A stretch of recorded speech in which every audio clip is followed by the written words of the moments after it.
To live a free and fully alive life is what we all desire. And getting off drugs is it's great. I'm glad I got off drugs, but oh my gosh, that does not give me the fully alive life that I'm wanting. I want integration. I want that to happen. Getting off drugs didn't do that for me. It cleared the pathway so I could think more clearly and understand why I was doing it. But it's not what's wrong with me. It's what happened to me.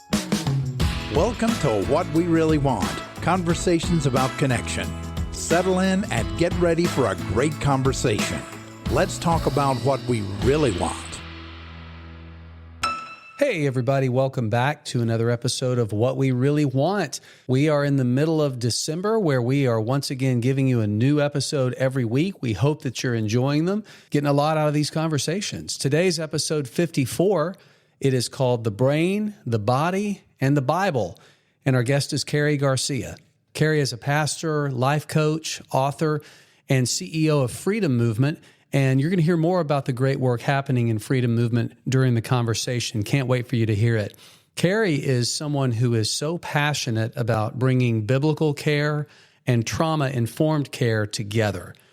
For over a decade, she's been training all kinds of people, specifically many pastors and ministry leaders, on how to better understand the things that are going on in the lives and particularly, most importantly, the things going on under the surface of the people that they're pastoring, shepherding, and counseling, so that they can care for them much more effectively. Stacy and I got a chance to hear Karrie speak when we attended the Rest Retreat in October, and that was a retreat put on by Worship Circle and our friend Todd Fields.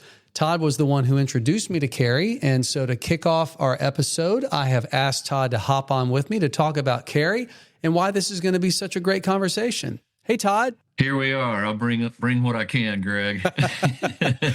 Well, I'll tell you, there are people that I've gotten to know. I hear them or I meet them, and I'm like, oh my gosh, how did I not know about you a long time ago? And Karrie Garcia is one of those people, and you were the one who introduced her to me. Yeah.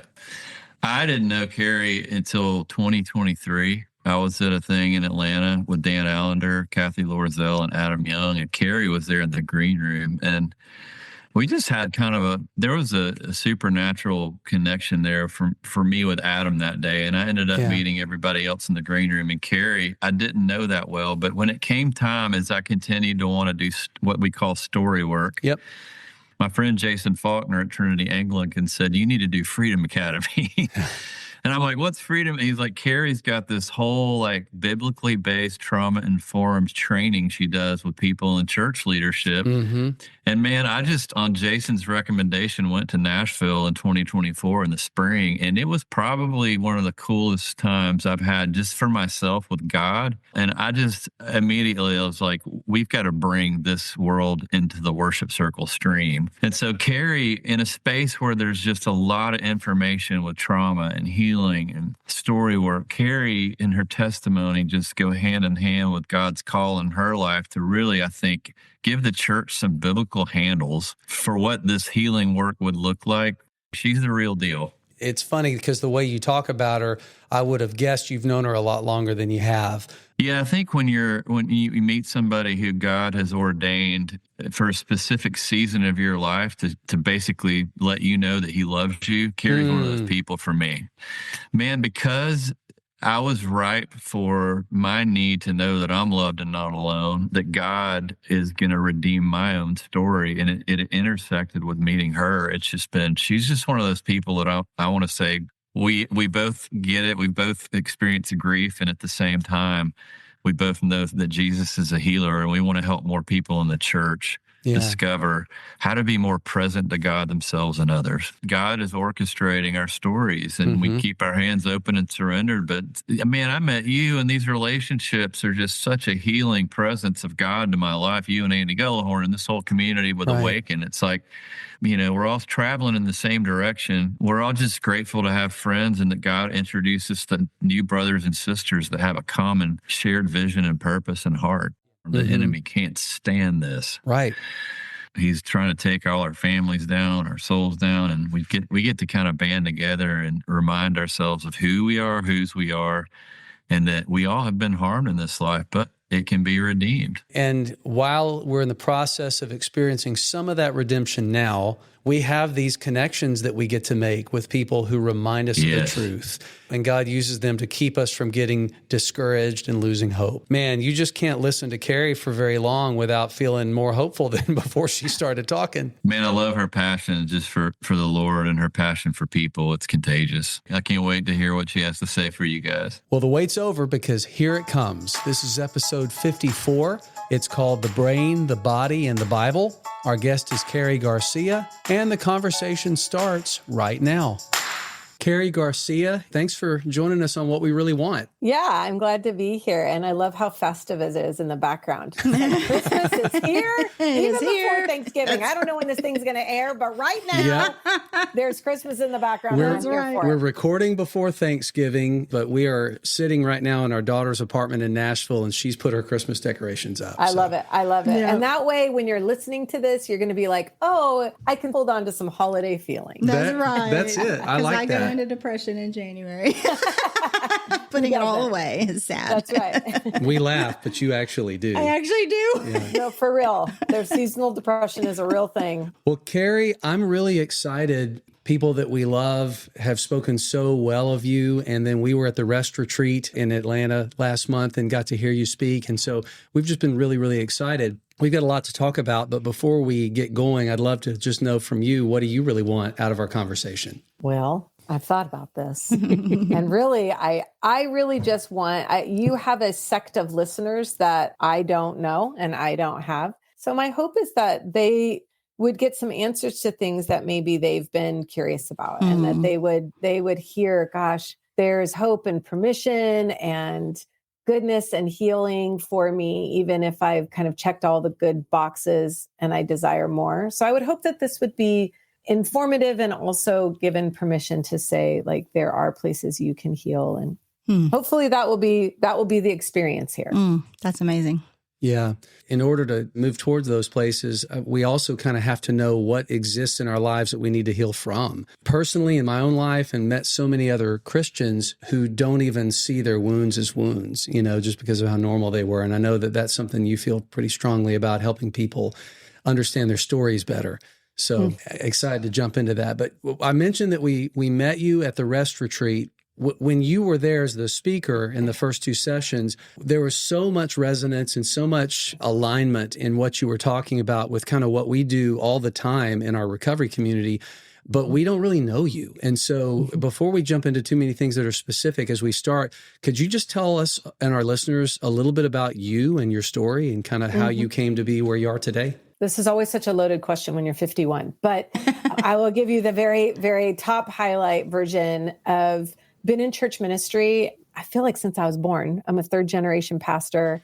Dad ran a church. Mom was on the worship team, that whole spiel, but lots of brokenness. And this was in the 80s and 90s when you just didn't talk about what was going on. You just showed up to church and looked good. Yeah. Didn't talk about my mom's eating disorder, her really severe mental illness, suicidal ideation, and ultimately her suicide.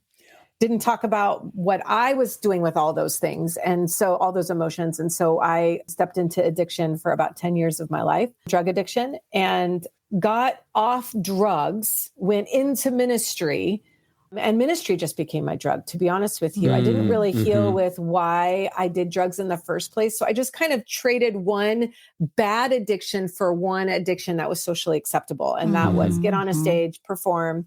I mean, that's what I knew. That's what I knew growing up. But at some point when my mom committed suicide, and I had been off drugs for a while at that point, there was a lot of stuff that kind of came in that was like, something is wrong here. There's a disconnect between who God is, who he says he is, what the church is providing, and then the fact that my mom can have this many notes in her Bible and still commit suicide. And that felt like an integrity gap for me. Yeah. And then began a journey of my own healing. It's too long to get into, but a lot of brokenness, as you can imagine, coming from a home that was that disconnected and honestly that dissociative. And so I really began a journey about, 20 years ago of really starting to go, what is this life? What is God in this? What is he looking for? How do we actually heal patterns that keep repeating, even though we love God? And that moved me into lots of therapy and then ultimately into neuroscience and figuring out how to heal that part of my heart and my mind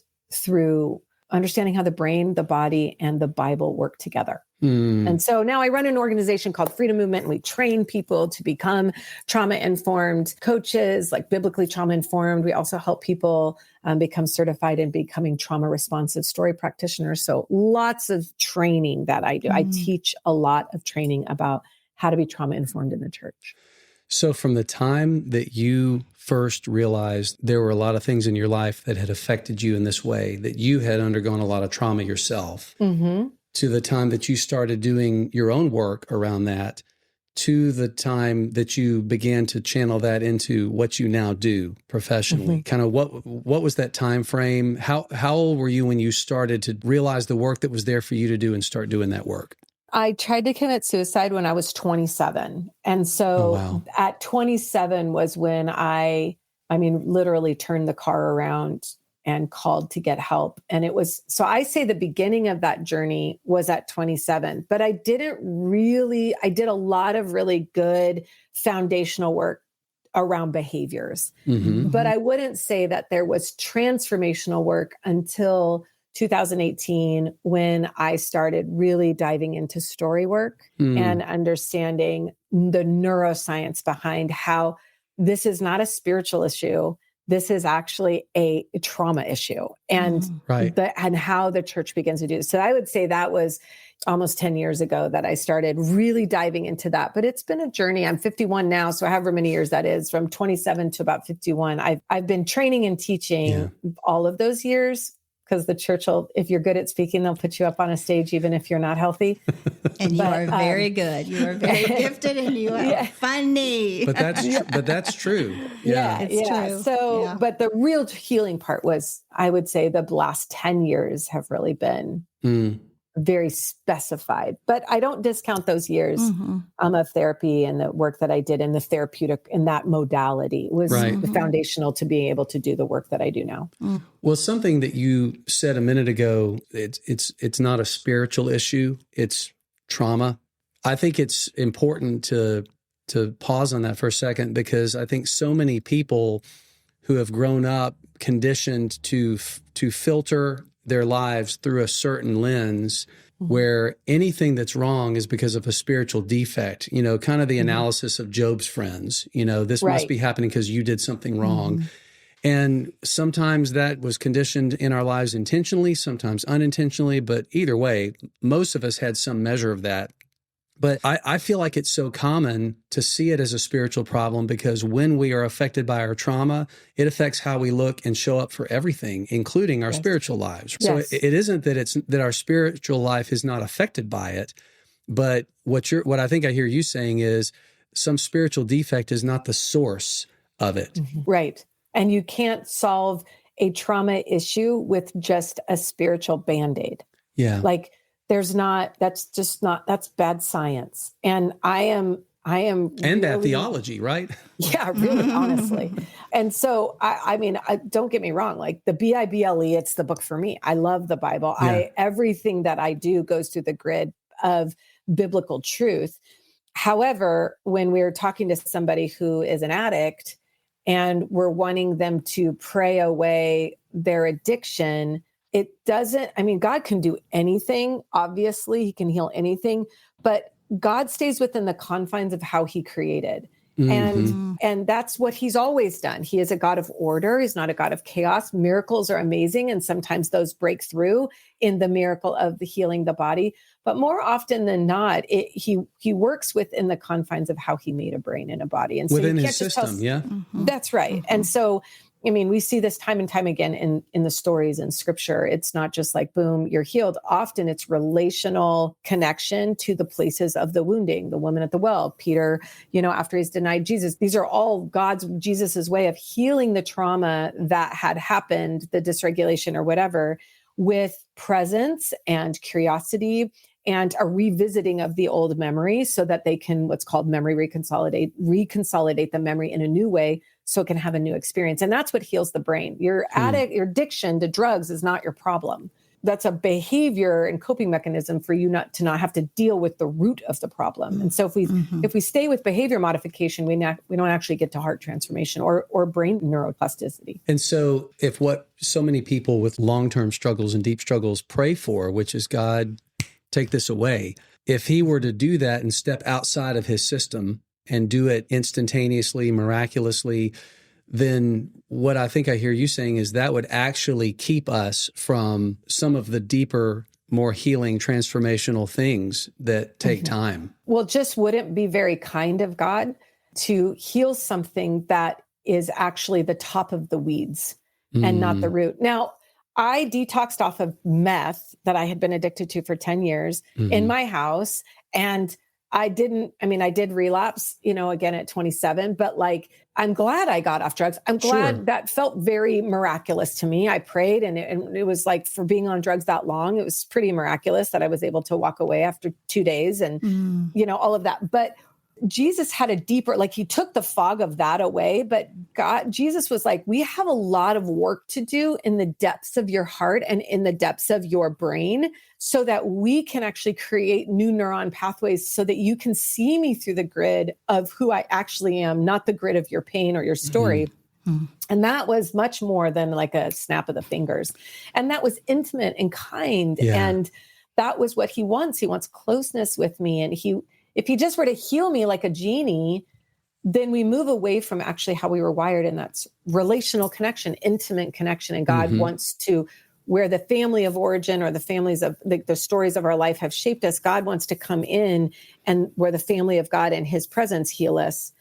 And that doesn't happen with a snap of the fingers. Then he's no matter if he did a miracle or not, even the miracles that we saw in scripture, they're still needing the presence of God. They're still needing to be able to walk out what it means to sanctify and heal in their brains, their bodies. So in that context, the miracle of when you got off meth or when something else dramatic happens, that's not the end of the story. Oftentimes that's the beginning of a deeper, bigger, more fully transformational story. Yes. How depressing if my story was that I got off drugs. Right. That's not actually a good story. Right.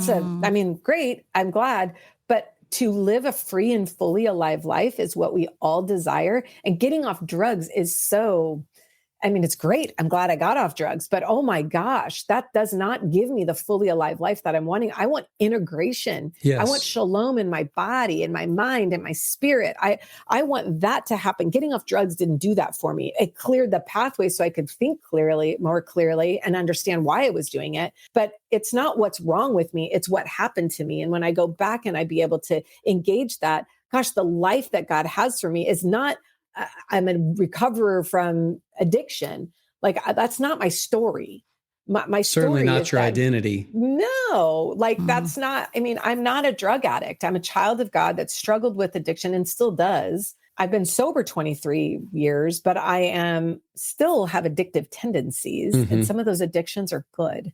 Well, I think what you're pointing out now is really helpful and important for people who are in recovery fellowships to be reminded of, because there are individuals, there are some, unique fellowships here and there that really do place what I would say is too high of a prioritized message on just getting sober.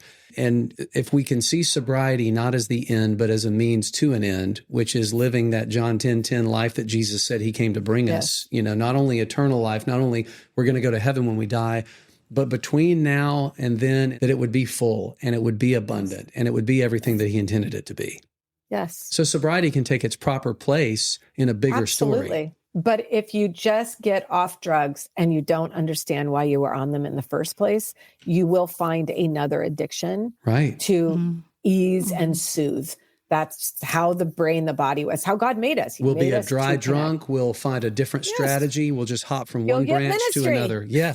And that's the thing, that we're doing something that is so much more socially acceptable. Like you said, you can have a very unhealthy person who's put up on a stage to talk to thousands of people, and we are no closer to our authentic self than we were when we were taking drugs or that using stage porn is better for me than meth. I got a greater arousal on the stage and the applause than I did from meth. So, you have to understand, the body is is drawn to arousal. It's drawn to feeling good. That's how God made us. And so, yeah, I mean, you're just cloaking it in a way that looks like good ministry, but really it's the devil's all over that. Like I'm tied to the stage for my identity. I'm working for my worth. I'm performing for performing for favor and not really getting love. Love is not favor. And so, we don't like to talk about that in the church, but the reality is if you're not doing rooted work and really integrating the wholeness of your story and what shaped you, you will just naturally go from one addiction to another, whether it's the phone or it's ministry or it's meth or it's porn or it's people pleasing. They're all going to be addictive behaviors to try to cope with the pain in your story that you have not looked at. And when you get to look at it, it's painful. It's why you've been avoiding it.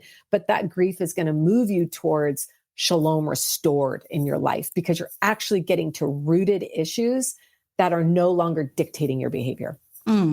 I was just thinking, you said it first, people pleasing, because I didn't have an addiction like drug addiction or anything, but the people pleasing. And okay, so if I'm not doing that anymore, so what if I'm not doing my work? And I feel like that has been the last almost 17 years of us being in recovery and doing that work and I still have to be careful because I want to do what we do now really well. And I want people to think I know my stuff and whatever, but I'm honestly feeling more alive and integrated and connected to people than ever before. And not a lot, if you looked at my life or even people who knew me before who haven't stayed in touch, I don't know that they would say I'm that different from what they remembered, but I'm so different, if they were day in and day out. If you don't get to those roots of even the people pleasing, you just... Yeah. And instead of condemnation, Stacey, there's a beautifulness in saying, how can we approach with kindness? Your people pleasing saved you. It kept you surviving. It kept you in places of belonging, especially when you were younger. You couldn't just leave your house. You didn't have a 401k. You couldn't reach 7, and I lived in Africa. I'm a missionary kid. There you go. So there's the layers of that, right? Yes. There's beauty in that. And there's also heartache in that of what does it mean to be othered? And what does it mean? There's mom's busy doing. So there's a lot of cultural dynamics with that of going, what does it mean to be a missionary? Natural people pleasing is going to come out of that. So it's not something that we want to look and go, oh my gosh, I'm so terrible that I'm a people pleaser. Right. Well, actually, there's beauty in the fact that you want to be generous and that you want to give and you want to honor. But when you're doing it in a place where you forsake yourself or you forsake God and that becomes your idolatry, then you get to go with kindness. You get to go, okay, hey, we're doing something because we feel off. We're trying to soothe. We're trying to feel worth. And we actually get to offer kindness. Oh, that's the 7-year-old in me. That's the little parts of me. And in that, we don't have to beat ourselves up with shame and condemnation, but we get to step into invitation. What might I need? I might be needing something right now. And I'm opting for a coping mechanism to actually soothe that, where I can now look at Greg and say, I actually am just feeling really lonely. And so I'm going around doing all these things, but could you just be with me for a moment? I think that's what I'm needing right now instead of going to these other things. So that's the work. It's not beating yourself up or I'm terrible or I got to be so different. It's like, we're just kind day by day. And Yeah. And that's what makes some of this work so hard is because if you just give somebody a checklist of different things to do, like this column is things to stop doing and this column is things to start doing, man, let's go, That's right. But what you're describing is stop doing and start being. And people are like, what are you talking? I don't know how to do I don't know how to do that. I don't know. It's like, it's not relearning something. It's learning something totally new because underneath every maladaptive behavior is a good desire that has been distorted. That's right. And as Christians, we believe that distortion comes as a result of deception. We've got an enemy who hates us and wants to tell us that the way to get this good desire met is in a sinful way, an idolatrous way. And of course we fall for it because we don't have the resilience or the capacity, at these points where we're so vulnerable to see the deception for what it is. Well, and it works. Yeah. For the moment. So, drugs worked. That's they right. did. Until they For didn't. 10 years of my life, they worked. They numbed the things I didn't want to see. And I think the thing is about being is what does that mean? Being is in essence, sitting in honesty and reality. Sin is our escape from what is really happening. Mm-hmm. And so like we go, oh, like, I don't want to feel that, or I want to do, like, the sin is I'm going to cheat on my husband. But the reality is I'm like disconnected in my marriage. And so I don't want to look at that. I don't. So when you say be, people, yes, they get so frustrated. Look, here's the answer to being. Being is being in reality and being honest. So if I'm saying stop doing, your doing is your escape from the reality that you're in sometimes, and the invitation is to be honest in the reality that you're in. You can't do anything without reality. So you are subject to sin when you don't want to look at reality. You are subject to, doing and addictions when reality is too painful. So, and once again, even the healthy stop doing is not for its own sake and isn't the end. Right. It is to create space so that in the absence of this chaos, I can learn how to see reality, recognize it as reality, live in reality. And operate. Yes. Yeah. Yes. Yeah. Well, so this might be a really good time to transition into something that I had told you ahead of time. I really hope that we would discuss, because I think it could help all of us get what we want, which is people to grab onto something that's going to be really life-giving for them.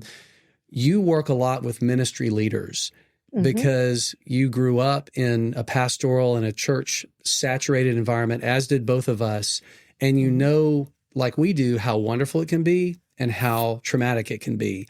And I think you also know how often good-hearted, well-intentioned leaders can unintentionally do harm.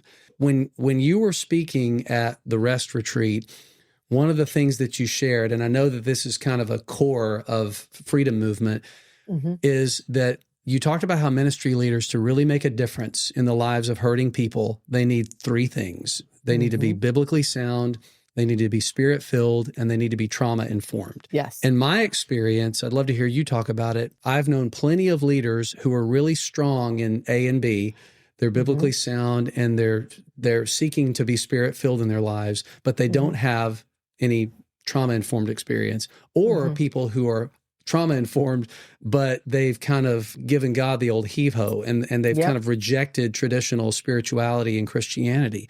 And so when this is the case, what does that create? What does the lack of all three create for the people that leaders are trying to shepherd? Well, it creates a couple of things. It creates idolatry, because people want you to fix their problems. And so they elevate you and expect something from you.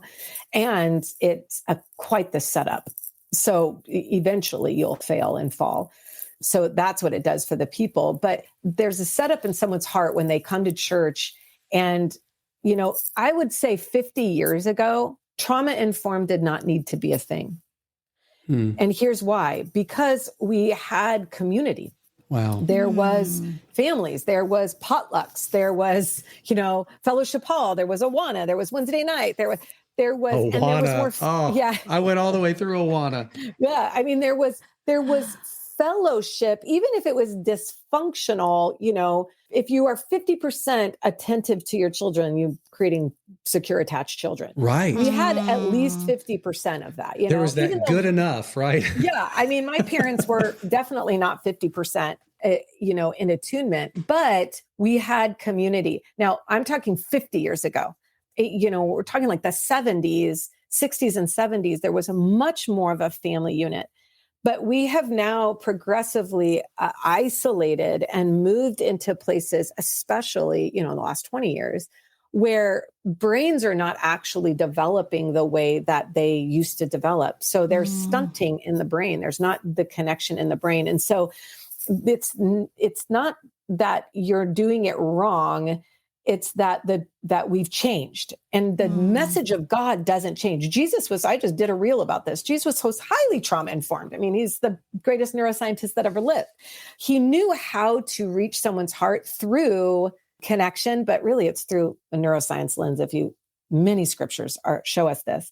So when I say you need to be trauma informed in today's day and age, it's not that always had to be that way. It has to be that way now, because we're not going home to people. We're going home to screens. Didn't always have to be that way, or we didn't have to import it because some of it was naturally happening through the way things were.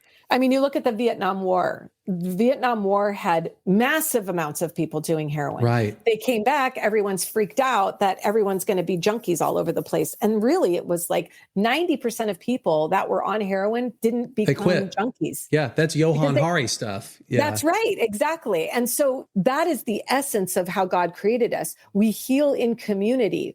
The problem is we don't have village anymore. We have global trauma. Churches are dealing with people who are handling global trauma on like a swipe of their phone every day. You shouldn't be knowing what's happening in Israel. It's sad. You shouldn't be knowing what's happening to a bunch of kids in Texas. It's sad. But when you take in all of that, you don't have space to handle the trauma that's even just happening within your own village. Now you're carrying global trauma. And when there's global trauma, it shuts down parts of the brain that actually can think in regulatory ways. We're in hypervigilance, amygdala, fight, flight, or freeze at all times. And pastors are dealing with people who are coming into their congregation so dysregulated, and they think it's a spiritual, like they just need to pray more, when in reality, it's a trauma issue. And the way you deal with trauma is very specified.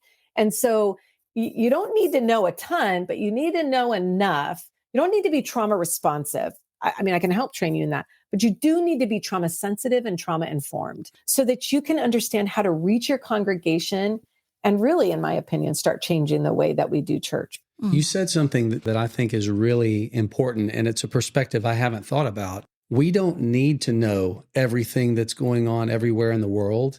And I think when some people first hear that, they might be tempted to think that that sounds uncaring, but that's more coming back to reality, right? Living in the reality that you've been talking about for a while now, because 40 years ago, before 24-hour cable news and now internet news, there was not a lot less of this stuff going on. There was just a lot less of everybody knowing all of it. And so now you've got people who are filling our churches who are anxious about 1,000 things about which they can do nothing practically. Right. Well, let's look at the data. Have we become more kind? Have we become more generous? Have we become more connected? Absolutely not. The data tells us that we've actually become more fearful. We've become more hateful. We've become more segregated. We have become less generous. We are like, I got to hold on to my stuff because when's it going to be taken? So the truth is, we could think that caring about the whole world is going to make us kinder. It doesn't. It's actually doubling down on how terrified we are. The only person on the planet that can handle what is happening on a global level is Jesus himself. We were not intended for that. Our brains were not intended. So we are hyper vigilant everywhere we go. That is not creating more regulated people. What are the stats? Anxiety's up, depression's up, suicidal ideation is not only up, but suicide is up. So our world is getting worse as we know more, and that is not producing generosity and kindness. But then the question is, well, Karrie, that's the world we live in. So what do we do? You know, like, how do I avoid what's happening? Yeah, which is a great question. I mean, because that hypervigilance comes in really handy if you're trying to escape getting mauled by a bear in the woods for a short period of time, because it's your body saying you're about to die, get the heck out of there. But it's not a constant state. It's not something that's got this continuous, unexpiring shelf life. But so many people are just perpetually living in that. And it's exhausting. And so, I mean, I'm just imagining for people who are coming to church emotionally, spiritually, mentally, physically exhausted. And then we've got these pastors and leaders who are going, what is going on? Like, and why, especially people who have been in it for a couple of decades, like why? It seems like when I used to preach this inspiring message, it seemed to make a much bigger difference than it's making now. And so for those leaders who are noticing that something is off, how are you guys helping them to make adjustments to the way that they shepherd people? Well, a couple of things. One, understand that very little of what you preach on a Sunday morning is actually resonating. because information doesn't heal us. Unfortunately, information used to be wonderful because we were only getting it once in a while, but now we're getting information on the truckloads, and information doesn't bring transformation. That's bad science. And so, what brings transformation is connection. And so what we're doing is really helping train leaders and lay leaders. How do I sit and have transformative conversations? When someone brings something hard to me, what do I do with that? Because right now we try to fix people, which is actually doubling down on trauma. We try to pad prayer or a scripture and we just kind of throw it their way. And I'm not saying those things aren't beautiful, but ill-timed and ill-used becomes a weapon rather than a salve, which it was meant to be. And how can we ask better questions? How do we stay regulated? And that's the bigger thing, is you can't take people farther than you're willing to go yourself. So if you want to help all these people, but you're not willing to look at your own life, then you're not going to realize it, but you're actually helping from a very dysregulated, disproportionate place. And so you're preaching from a stage, but you're not tuned in to what's actually happening in the room. And you're in your own kind of world. And so that's what we help pastors, leaders begin to go, okay, what's going on? What's the story? How do we change? What's the coping mechanisms? What's the bridge of grief? What does grief look like? We kind of train them in this, and then we train them. How do I begin to have better conversations? How do I ask open-ended questions? How do I sit with someone and not have them go off the rails for 2 hours and me feel exhausted? That's actually not kind. Right. So how do we create containment? How do we create attunement? How do we create repair? Those are the things that we teach you, and that helps you become trauma-informed. Trauma-informed is understanding what's going on in your body and your brain and what's going on in their body and their brain as much as you can through questions. And so that's what we're teaching you. We don't need you to be a therapist. Mm-hmm. I don't need you. If we all healed through therapists, then God would be cruel, because 90% of the world can't afford therapy. Right. But we do need for them, when they are meeting with an activated church member who's coming in rageful, to be able to say, that seems disproportionate to what we're talking about. So maybe there's something else going on. Right. And rather than being reactive to just what's going on the surface, we have, as leaders, the resilience to say, hey, you're talking as if this is about me, but I can know, like, this can't possibly be about just me. Like, this has got to be about something bigger than that. So rather than get in the weeds, I'm going to get curious and I'm going to stay regulated. I'm not going to jump into the dysregulation with you. Mm-hmm. And then we're going to figure this out, but probably not in this one meeting. Yeah, maybe not. And maybe so. It depends on where they are. But think about what you just said. The person that is hearing this has to be regulated enough to be able to go, okay, you're really upset. I have this happen all the time. Like, people are upset with me. I say stuff that pushes people's buttons. And why are you saying? And I'm like, well, tell me more about what's coming up inside you. But I have to have done my own work to be able to stay regulated like that. A regulated body regulates a body. Yeah. A dysregulated body will dysregulate. So if I'm matching it happens with my kids all the time. There's no one that can dysregulate me more than my children. And I'm like, but it never makes it better when I'm dysregulated. Never. We never get anywhere. And I don't know what you're talking about. What are you laughing at? Right. And so, like, I have to be able to know myself well enough to know, okay, take a breath. Just like what you said, Greg, even if this is about me, I can receive that and repair if I need to. But can I get curious and bring them into a place that says, hey, I am so glad you came in here. This must mean a lot to you, because I can tell it means a lot to you. And if it means a lot to you, then I want it to mean a lot to me. So I would love if we could just take a breath for a second, because I really want to be able to hear you, because I can tell that you're really upset. I can't do that if I'm automatically dysregulated and defensive. And it takes a lot of maturity to get to that place, to be able to do that. And, some work to be able to do that. But once you do, man, the healing that can come, because if someone is that activated, it's always about something else. Yeah.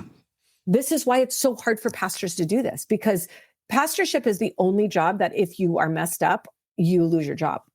Yeah. I mean, you can be a president and do some crazy stuff and not lose your job. Really? Yeah. Does that kind of stuff happen?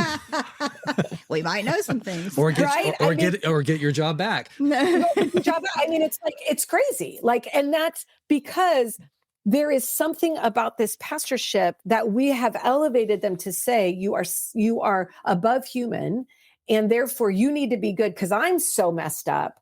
But when you start creating a culture that says, we are all really broken here, and you're going to speak, my pastor, who's done a ton of work with me, will get up and go, hey, I just need you guys to know, like, this week I've been very anxious, really struggling with my anxiety. And I don't need you to email me. I don't need you to tell me what I need to do. I'm telling you because I want to let you know that anxiety is not a faith issue. Thank you. Anxiety is a nervous system issue. And I'm having a nervous system issue this week because I got 4 teenage kids. I've got a mortgage. I've got that. And so anxiety was running high. So as I'm coming and preparing this message for you, some of it is through the grid of my anxiety, and some of it is through the grid of God's word. And there's going to be a mix in that today. And so I want you to hear God's word and also know my humanity will be mixed in. And he refused to allow himself to be pedestalized, because when we pedestalize our leaders, it's not good for the people who are putting them on pedestals because it takes their eyes off of Jesus. Right. It's not good for the people on the pedestal because it takes their eyes off of Jesus. And like you said, the only one who really has the power to do the thing that we somehow on some level know needs to be done is left out of the process, because we're looking at a person to do something that only God can do. Now, yes, he uses people as part of exercising his power, but as conduits, as servants, it's not all on us. And so to have a leader who is saying, I am a jar of clay, just like you're a jar of clay. Yes. I've got this surpassing power, in me. I've got this treasure in me, but it isn't me. It's been put into me by the one that I'm trying to point you guys to. Yeah. And my jar's pretty cracked today. My jar's chipping, But if it's chipping, then what gets to ooze out, if we do it right, is the treasure. That's right. That's right. And what does it do to a pastor in any kind of form when we don't allow that? We move them into greater isolation and greater elevation into an ivory tower where no one is there to say a thing. And this is when the enemy comes down. So we're so mad at pastors. And I'm saying that there's accountability, yes. We're so mad at pastors when they fail, when they fall in their marriage, they do horrific things. And we go, was it always like this? Or has there been such isolation and elevation that there's actually nowhere they can actually say, I am really struggling. Yeah. I am really hurting. I'm having really tough thoughts. I'm looking at pornography. I am struggling with thoughts about this woman. There's no place to be brutally honest because he's going to lose his job. Yeah. And that's nuts. Our story. Yeah. I mean, that happened to me. And by the time it blew up, there was no other consequential option. I mean, I couldn't keep my job at that point. But had there been the ability to check those things in before it got to that nuclear point, A, it wouldn't have had to have gone where it did. But B, just to be honest, I'm still not sure I would have been honest.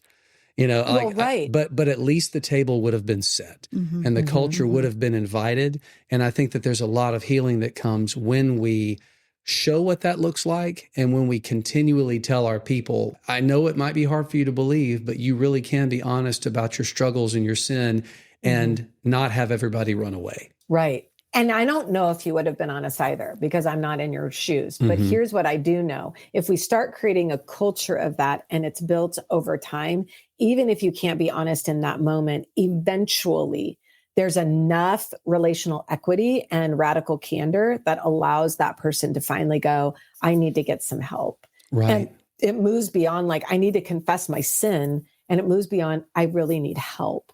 And those are really different sentences. And you know where else it could have gone is it could have gone with me saying, I need to get some help. I need to get healthy. And I'm not sure I can do that in this job. And so I'm going to step away for the good of myself and my family and this church. It's like keeping the job doesn't need to be an idol either. I don't think there needs to be automatic firing, and I don't think there needs to be an automatic conclusion that a good ending means you keep your job, because that's not always what's best for anybody and everybody. But to have some agency over my steps forward is just something that is often so vacant from the the whole church does environment. not know repair. They do not know what to do with repair. They don't know what to do with messy.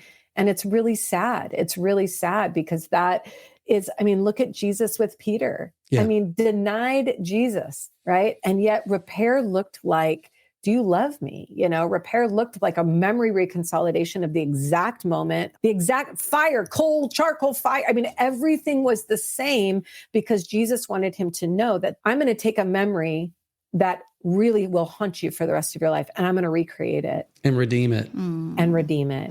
And that is what we get to do. And luckily I've gotten to work with enough pastors in enough places where when things have gone down, like the pastor's wife is an alcoholic and she travels all over and does a bunch of stuff about this now, but they didn't kick them out. What happened was they sent them to recovery and the church prayed for them and they were trauma informed and understanding this is way rooted and they've been reestablished and now they're doing marriage, stuff, but they went through hell, but the church was there going, look, you're human. Now you need a minute. You need to take a beat just for your own sanity, but we don't want you to leave. Right. We want to love you and we want to pay for this. And we want to support this. You have poured into us. May we pour into you. Now that's an anomaly. I get it, but it could be this way. It's beautiful. Because you are not a commodity. You are an image bearer. Well, and you said with one of the things that's come with the deluge of information that we all live in now is it has not increased our joy. It has not increased our kindness. It has not increased our generosity.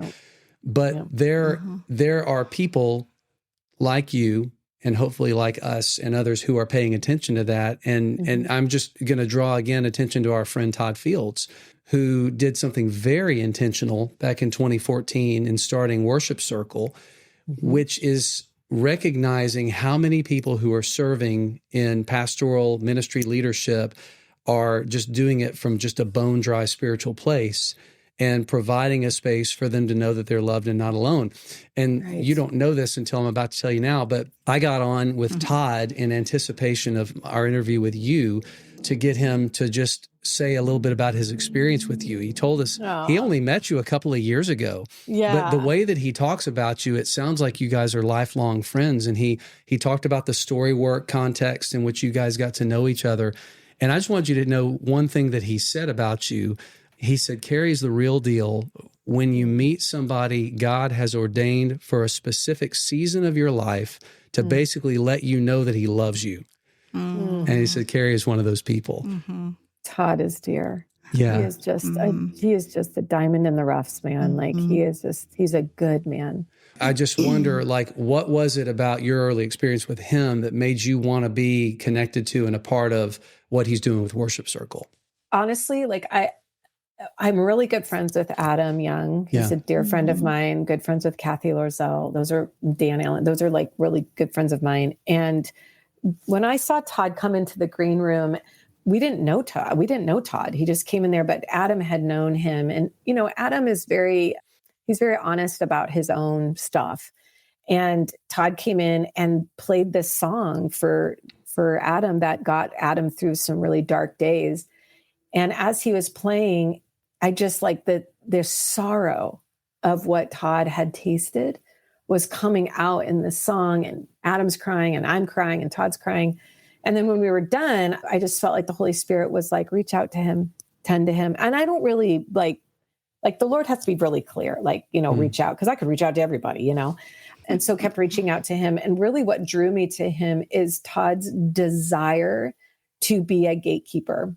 The gatekeeper is look, I have avenue to all these people that God has entrusted me with, and they need help, Karrie. And I want to help them, but I don't have the skill to help them. I have the skill to gather them. I get them, but I don't have the skill to help them. And so I want to help them. Which the gathering is a huge skill. Huge. One that I don't do. I look for gatekeepers. That's not, I don't have access like that. Really, it was his desire to see them heal, and also his willingness to really listen. Hey, there's a easier pathway for Christians to go down this route. Storywork is deep waters. Maybe let's get their toe wet. Can I help you kind of teach how to get their toe wet and do it through a biblical lens? They're going to need that. And he was just so humble and receptive and so eager to learn. I just love being around anyone who's eager to learn and, who's like humble. And Todd has got no pretense. Yeah. He's just like Todd. And he could, if he were so inclined to show up that way, because he goes back forever and he's connected with everybody that people in, steeped in worship music have heard of and know. And I mean, one testimony of that is how many people have said yes to coming alongside him in worship circle. Which is a feat. Oh my gosh. To get worship leaders to gather around. Worship leaders are the artsy prophets of the church. You can't even get them to get up early. It's like they're like all over the place, It's and probably almost as hard as what Lionel Richie went through to get everybody to record We Are the World. Your old win. Right. You do a reference to We Are the World, but I'm here for it. We are the world. Yes, brother. Yeah. So the fact that he can do that and people trust him, and the fact that he's introducing some of this work, and it's like, it's a little out there. If you've been in evangelical kind of circles, you're like, well, what is this? This is like voodoo. What is going on here? What's story work? Like, is this like pop therapy, or is even this therapy? I don't need therapy. I just need Jesus. And so he's introducing and pilgrimaging a lot of stuff. But again, I say this all the time. Jesus never went through the top rung to make something happen. He went through the back door. And I think that worship leaders are a lot of the back door into churches because they aren't the head pastors, but they have influence and they also are creating culture. And so it's very interesting to me how God is orchestrating this movement of freedom through us and the work that we're doing and then the partnerships that we have. It's very interesting to me that it's actually not through a lot of the head pastors, some of it, but mostly it's through congregate members. It's through highly influential people in the church and worship leaders. It's like happening. And lead pastors who allow that to be. Yes. Those are more rare. Who don't shut it down. Those are more rare, but they do come. And we have a free, once a year, we offer a free Freedom Academy training, which is the 3-day intensive for pastors and their wives. And we have a church that sponsors any pastor and their spouse or one other person from anywhere in the world for free to come to do this $1,000 training. They offer it for free. Just got to get there. Amazing. It is our hardest academy to fill. Really? Well, actually, that doesn't surprise me. I was going to say, Greg, come on, Yeah. I mean, because it's very risky.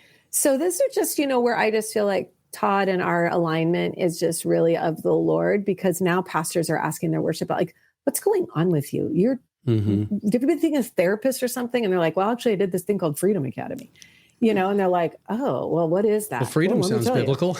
Yeah. Right. Is it biblical? Yes. Well, and I just, as we're wrapping up here, Karrie, first off, I'm just so grateful for the conversation. It's filling and life-giving for us. But I think of the old saying that hurt people, but you have one that's the flip side of that coin, and you say free people, free people.